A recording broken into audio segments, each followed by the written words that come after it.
এত জোর কিভাবে আসলো তোমার মধ্যে? এভাবে হলে তো অজ্ঞান হয়ে যাব। প্লিজ আস্তে আস্তে করতে হবে, না হলে আমার ছেলে মেয়ে আর সবাই শুনতে পাবে। আমার বর কিছুই পারে না, একদম অদক্ষ। আজ থেকে সময় পেলে আমার কাছে চলে আসলে অনেক আনন্দ করব। তখন সদ্য কলেজে ঢুকেছি, ২০০২ সাল।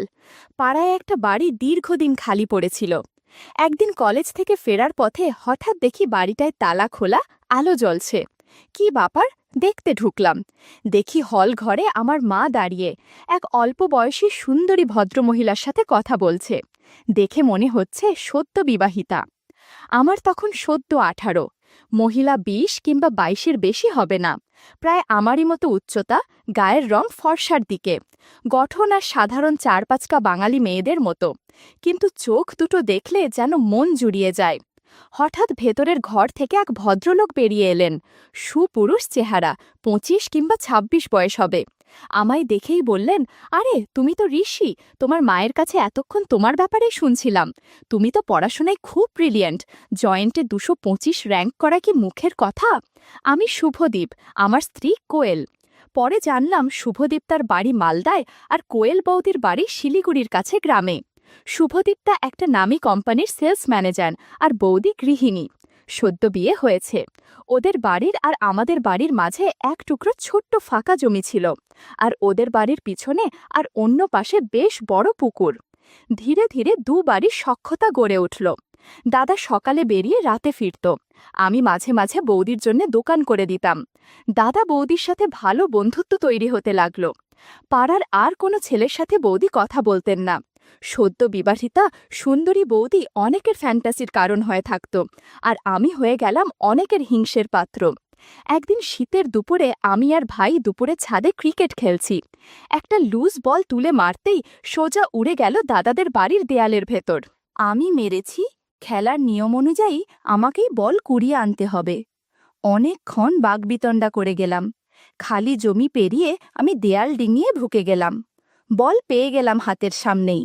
বল তুলেই দেখি একটা বিড়াল প্রায়ই আমাদের বাড়ি ঢুকে ঘর নোংরা করে যায়। বিড়ালটাকে তাড়া করতেই পালালো। আমি ধাওয়া করলাম। এমন সময় আমি ঘুরে দাঁড়াতে যাব, হঠাৎ খোলা জালনা দিয়ে কেমন একটা আওয়াজ পেলাম।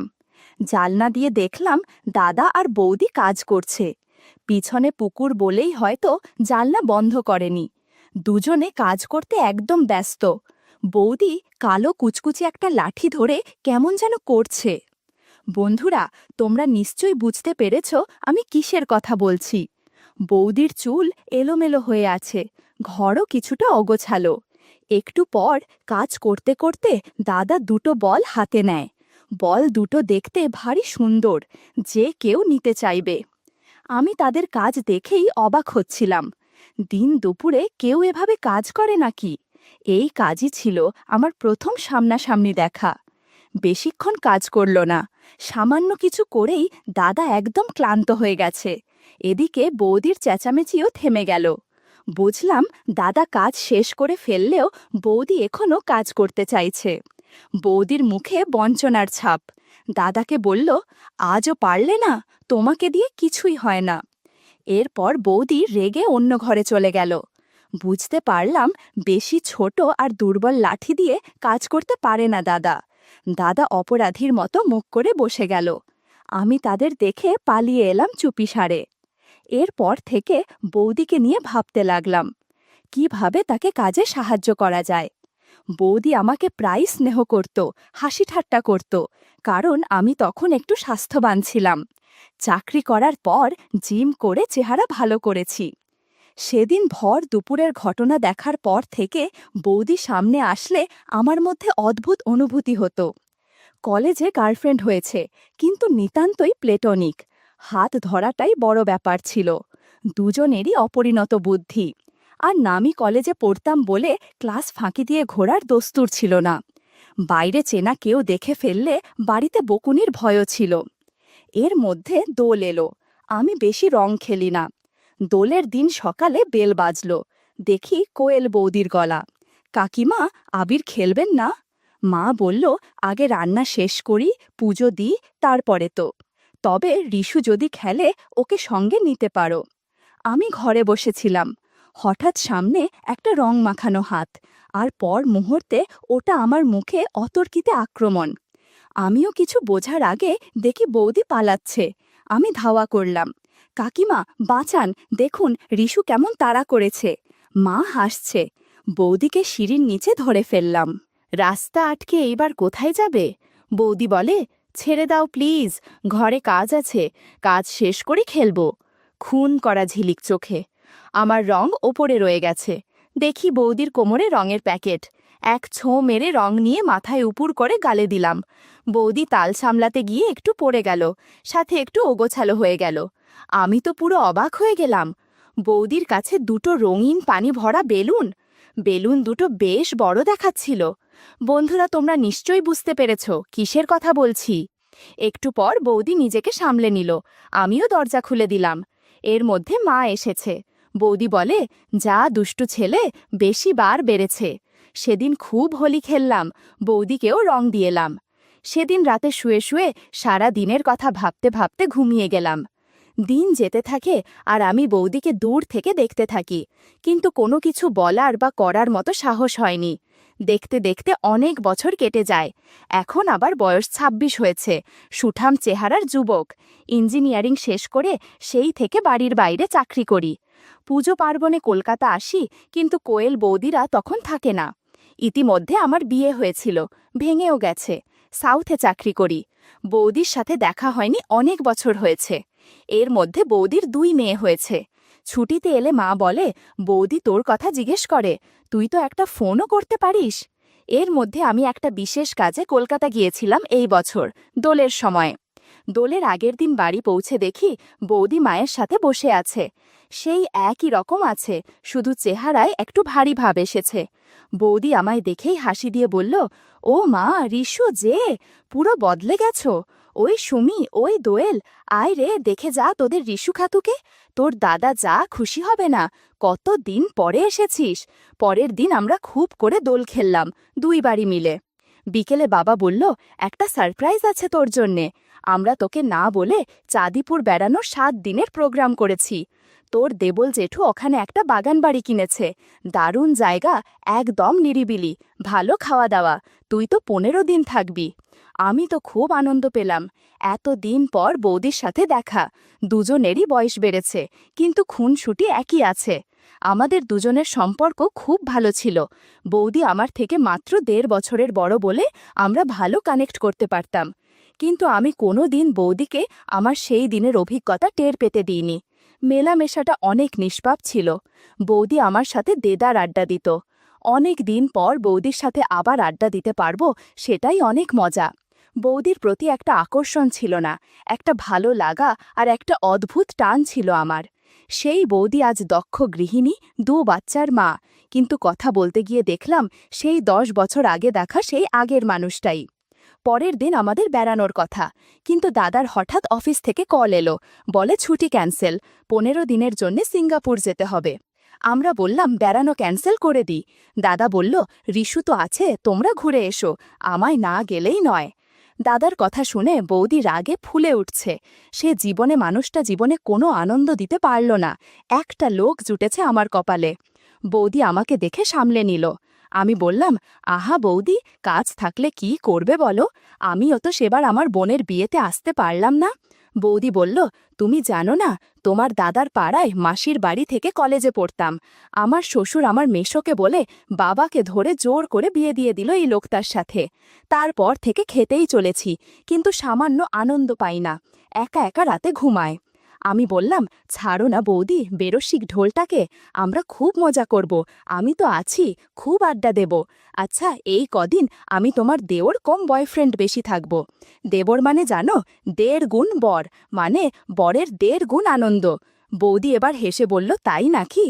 পরের দিন ভোরে হাওড়া থেকে ট্রেন। আমরা খুব ভোরে বেরিয়ে গেলাম। একটা ইনোভা ভাড়া করে গেলাম স্টেশন অবধি। সামনের সিটে ভাই, মাঝে মা বাবা, সুমি আর দোয়েল, পিছনে আমি আর বৌদি। দুটোর একটাকেও পিছনে আনা গেল না। কেউ এক মুহূর্তের জন্য আমার মা বাবাকে ছাড়বে না। বৌদি একটা মুচকি হাসি দিল, ফিস ফিস করে বলল, আমি এখন ৭ দিন তোমার গার্লফ্রেন্ড, মনে আছে তো? আমি বললাম, সে কি আর ভুলতে পারি? এই 7 দিন তুমি আমার থেকে যা খুশি আবদার করে নিতে পারো, আমি তোমার সব দাবি পূরণ করব। ট্রেনে উঠে গেলাম। AC coach. আমাদের সিটগুলো একদম পেছনের দিকে পড়েছে, লাস্ট দুটো রো, সামনের 6টা সিট আর পিছনের দুটো। কিন্তু আমরা 7 জন এসেছি, কারণ দাদা আসতে পারিনি। উঠে ট্রেন ছাড়তেই সকলে ঘুমিয়ে পড়ল। অনেক ভোরে উঠে আসতে হয়েছে। তার আগে মা আর বৌদি মিলে খাবার তৈরি করেছে। বাচ্চা দুটো ঘুমিয়ে গেল উঠেই, মা বাবাও ঘুমিয়ে গেল। আমি আর বৌদি টুক করে গল্প করতে লাগলাম। বৌদি বলল, তুমি কিন্তু ঘুমাতে পারবে না, আমায় সময় দিতে হবে। আমি বললাম, এই 7 দিন সব সময় তোমার হয়ে থাকব। বৌদি আমার বলল, রিশু, বিয়ের পরে আমার একমাত্র বন্ধু ছিলে তুমি। নিজের সব কিছু ছেড়ে এখানে এসে গেলাম, সব কিছু নতুন। তুমি তখন আমার জন্য অনেক করেছ। আমি বললাম, বৌদি, আমি তো শুধু আড্ডা মারতাম আর একটু আধটুটো দোকান করে দিতাম, এ আর এমন কি? না গো, তোমার সাথে কথা বলে আমি খুব হালকা হতাম। সব কিছু তোমায় বলতে পারি না, কিন্তু সবার জীবনে একটা ফাঁকা জায়গা থাকে। তোমার বন্ধুত্ব আমার ফাঁকা জায়গাগুলো অনেক ভরে দিয়েছে। এই কবছর তোমার সাথে দেখা হয়নি বৌদি, তাও তো কিছুই বদলায়নি, আমরা একই রকম আছি। Thank you Rishu. বৌদি ইমোশনাল হয়ে যাচ্ছে দেখে আমি হাতে চিমটি কেটে দিলাম। বৌদি একটা খুন করা চোখের ঝলক দিল। আমিও হাতে ছুরি ধরে বুকে মারার মতো অভিনয় করে বললাম, তোমার নজর যেন বুকে ছুরি চালায়। আহা দাদার কি ভাগ্য, এই নজর প্রতিদিন দেখতে পায়। এই দিক থেকে দেখতে গেলে দাদার থেকে তোমার ভাগ্য বেশি ভালো, দাদার থেকে তুমি বেশি পেয়েছ। এটা কিছু স্পেশাল মানুষের জন্য রিজার্ভ করা। তোমার দাদাকে আমি সেই স্পেশাল জায়গাটা দিতে চেয়েছিলাম। ও আমার স্বামী হতে পেরেছে, বন্ধু হতে পারেনি। আমি এখনো অবধি তোমার দাদার থেকে কিছু আবদার করিনি। সংসার, বাচ্চা সব কিছু নিয়েই আমার জীবন বয়ে যাচ্ছে, নিজের চাহিদার জায়গাটুকু নেই। আমি বললাম, ছাড়ো না বৌদি, এখন বেড়াতে যাচ্ছ, এসব ভুলে থাকো তো, আমি তো আছি।